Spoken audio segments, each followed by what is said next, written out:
اورنگزیب عالمگیر قرآن مجید لکھ رہے تھے، 300 قرآن مجید اپنے ہاتھ سے لکھ رہے، پورے رمضان میں معتکف ہوتے تھے، سلطنت کی کوئی خبر نہیں سنتے تھے، پورے رمضان 30 رمضان 30 راتیں معتکف، اور 30 دن میں ایک قرآن مکمل کرنے لکھنا۔ حسن اتفاق سے ایک نسخہ مجھے ملا ہے، ایک قدردان کو 9 لاکھ روپے کا ملا ہے، اس نے مجھے بھیجا کہ آپ حقدار ہیں اس کے، جب آپ تفسیر میں بیان کریں گے تو میری شان بلند ہوگی، اللہ اس سے جزائے خیر دے۔ تو جب اورنگزیب بادشاہ نے یہ آیت کی ففسقوا، تو ایک مولوی بیٹا اس نے کہا نہیں فسقوا، ففسقوا 2 فا نہیں ہے، تو اورنگزیب نے ایسے اس کے ساتھ لکیر ماری، جب وہ چلا گیا تو پھر لکیر ہٹائی۔ کسی نے کہا یہ کیوں؟ فرمایا مہمان کا بے عزتی نہیں کرنی تھی، باقی آیت ففسقوا ہے، میں نے تو 300 قرآن لکھے اور 4 مہینے میں قرآن مجید یاد کیا تھا۔ جب حیدرآباد دکن کے گورنر تھے تو بیٹے نے قرآن یاد کیا، شاہ فروخ نے تو شاہ جان کو کہا کہ ابا جان آؤ، آپ کے پوتے نے قرآن یاد کیا۔ انہوں نے کہا میں کیوں آؤں، مجھے تو قیامت میں بے عزتی اٹھانی ہے، ماں باپ کو تاج پہنایا جائے گا، دادا کا ذکر نہیں ہے، جب وہاں بے عزت ہوں گا تو یہاں بھی نہیں آؤں گا۔ اورنگزیب نے کہا ٹھیک ہے، تقریب سادی سے گزر گئی، کچھ جرنیلوں کو احباب کو جمع کیا اور دعا ہو گئی۔ جب اگلا سال آیا تو اورنگزیب نے شاہ جہان کو کہا اب آئیے، کہا کیسے؟ کہا آپ کے بیٹے نے یاد کر لیا اورنگزیب نے، ایسے نر فرزند ہے، حیدرآباد دکن کا صوبیدار تھا پورا، اور اس کے ساتھ قرآن مجید یاد کیا، اور کہتے چلتے پھرتے قرآن مجید پڑھتے تھے، اور کہا کرتے تھے اس سے بڑھ کر وظیفہ کیا ہوگا کہ آدمی باوضو ہو اور اللہ کا قرآن پڑھ رہا ہو۔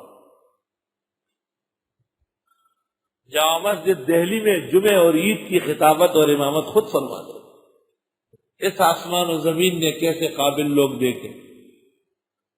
آج بادشاہوں کی شکل اخبار میں دیکھو تو گھن آ جاتی ہے آدمی کو۔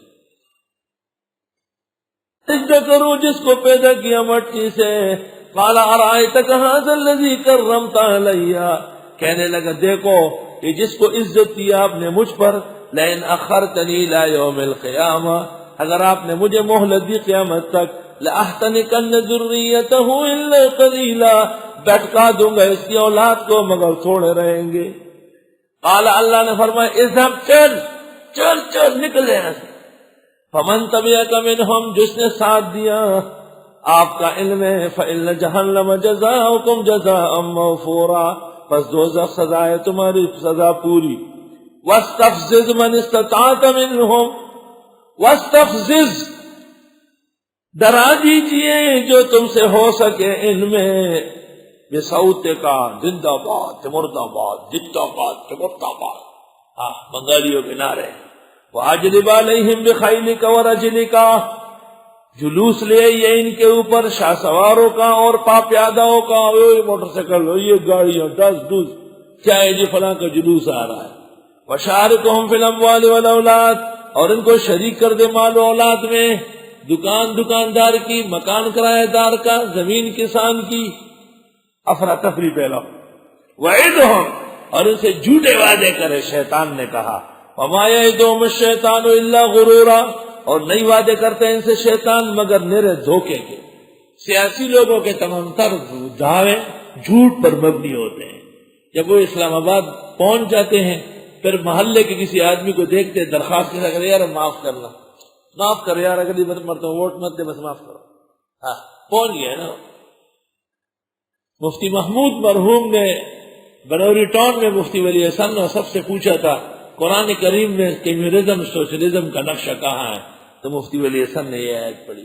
اتنے نعرے لگاؤ، اتنا جھوٹ بولو، جلوس لے آؤ، ہنگامے کرو کہ لوگ آپ کو ایسے مجبوراً مانی دیں۔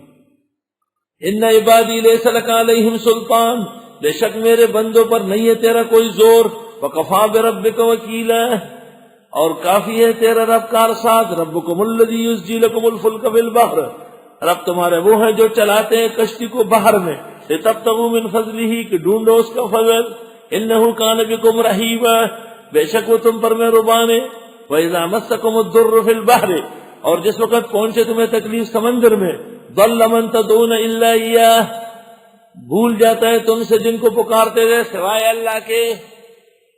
سن 8 ہجری میں مکہ فتح ہوا، حضرت صلی اللہ علیہ وسلم شان عظمت کے ساتھ فاتح و غانم اندر تشریف لائے۔ آپ نے اعلان کیا سب لوگ معاف ہیں، جس نے ابو سفیان کے گھر پناہ مانگی وہ معاف، جس نے اپنے گھر کا کیواڑ بند کیا وہ معاف، جس نے تلوار نیچے رکھی وہ معاف، لیکن ابو جہل کا بیٹا اکرمہ کہیں نظر آیا، اس کو پکڑو۔ اکرمہ نے یہ سنا وہ بھاگا، کشتی میں جا کے بیٹا مجھے پار لے جاؤ، محمد ہمارے شہر پہ قابض ہو گیا۔ اللہ جب سمندر میں کشتی چلنے لگی ڈوبنے لگی تو اس نے کہا لات منا تو زا، کشتی بان نے کہا چوپ، کشتی ڈبو دو گے، لات منا تو زا کا کیا کام ہے؟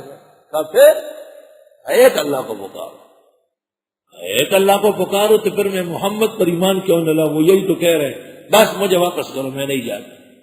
یہ مشرکوں والے خدا کہیں بھی کام نہیں آئے۔ ادھر اس کی بیوی کو پتہ چلا کہ حضرت نے سب کو معاف کیا، پیغمبر کی خدمت میں آئی اکرمہ کی بیوی، حضرت رحمتوں کے جوش میں تھے، کہا حضرت آپ نے سب کو معاف کیا، میرے خاوند کو بھی معاف فرمائے۔ آپ نے فرمایا وہ بھی معاف ہے، چلو۔ ادھر سے وہ متاثر ہو کے آئے، ادھر سے بیوی بشارت لے کے جا رہی، راستے میں ملاقات ہوئی۔ وَإِذَا مَسَّكُمُ الضُّرُّ فِي الْبَحْرِ اور جس وقت پہنچے تکلیف تمہیں سمندر میں، ضَلَّ مَن تَدْعُونَ إِلَّا إِيَّاهُ بھٹک جاتا ہے تم سے وہ جو پکار رہے تھے مگر صرف ایک اللہ یاد رہتا ہے۔ فَلَمَّا نَجَّاكُمْ إِلَى الْبَرِّ جب وہ بچاتے ہیں تم کو خشکی کی طرف، أَعْرَضْتُمْ پھر منہ موڑتے ہو، وَقَالَ الْإِنسَانُ كَفُورًا ہے انسان ناشکرا۔ أَفَأَمِنْتُمْ أَن يَخْسِفَ بِكُمْ جَانِبَ الْبَرِّ کیا نڈر ہو گئے کہ دھنسا دے تم کو خشکی کی زمین میں، او یرسل علیکم حاصبا یا بھیج دے تم پر پتھروں کی بارش، ثم لا تجدوا لکم وکیلا پھر پاؤ گے نہیں اپنے لیے کارساز۔ خدا کے عذاب سے کون بچا سکتا ہے؟ ام امنتم ان یعیدکم فیہ یا تم نے ڈر ہوئے کہ لٹا دے تم کو اس زمین میں تارۃ اخری ایک بار اور، فیرسل علیکم قاصفا من الریح پس بھیج دے تم پر تیز و تند ہوا۔ آصف اور قاصف، آصف کے معنی تیز ہوا اور قاصف جس میں درخت و مکان بھی اکڑ جائے۔ فیغرقکم پس غرق کر دے تمہیں، بما کفرتم وہ جو کفر کیا، ثم لا تجدوا لکم علینا بہ تبیعا پھر نہیں پاؤ گے اپنے لیے ہمارے خلاف کوئی باس پرس کرنے والا۔ وَلَقَدْ كَرَّمْنَا بَنِي آدَمَ اور ہم نے عزت دی بنی آدم کو، وَحَمَلْنَاهُمْ فِي الْبَرِّ وَالْبَحْرِ اور اس کو سوار کر دیا خشکی اور تری میں، یعنی ابن آدم تمام مخلوقات میں افضل ہے، اور خشکی اور تری میں اس کو زور دیا۔ وَرَزَقْنَاهُمْ مِنَ الطَّيِّبَاتِ اس کو روزی دی پاک ستھری، وَفَضَّلْنَاهُمْ برتری دی ان کو، عَلَى كَثِيرٍ مِّمَّنْ خَلَقْنَا تَفْضِيلًا بتیروں ان مخلوقات پر جو ہم نے پیدا کیا فضیلت دے کر۔ الحمدللہ رب العالمین، وصلی اللہ وسلم علی رسول الکریم و نبی الامین وعلی آلہ واصحابہ اجمعین۔ ربنا آتنا فی الدنیا حسنہ وفی الآخرۃ حسنہ وقنا عذاب النار، صلی اللہ تعالی